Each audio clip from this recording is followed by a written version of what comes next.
lalong-lalo sa mga kasima, no? Sa lahat ng mga naka-on board bilang barkonista at sa mga lahat ng mga OFW. No? Magandang umaga po sa inyong lahat at mabuhay po kayo. Pag-usapan po natin ang dalawang bansa, no? The China and the Philippines. No? Napakahirap ang sitwasyon bilang Pilipino, no? Pinaglalaban natin ang bansang Pilipinas. Lalong-lalo na sa mga ganitong sitwasyon, no? Na gustong agawin ng China ang lugar ng Pilipinas.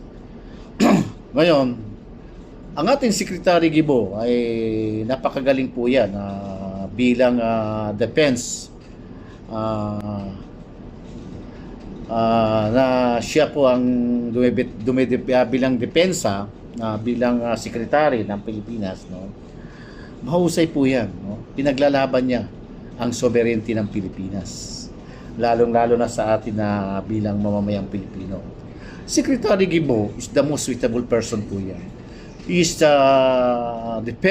defending, no, the territorial and the sovereignty of the Philippines.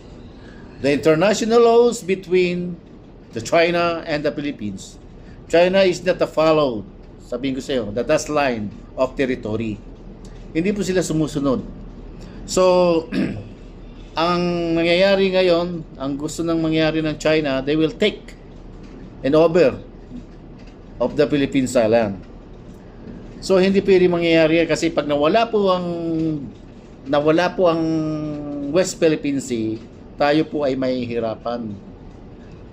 Yan po ang West Philippine Sea is open, no, sa lahat ng manlalayag. Ganyan po ang sitwasyon ng West Philippine Sea at marami pong corals at marami pong langis po dyan. Kaya gusto ng tayuan ng China, no, at kunin kung ano man ang makikita dyan sa karagatan na yan. Kaya ganito na lamang ang ginagawa ng China, pambubuli, no?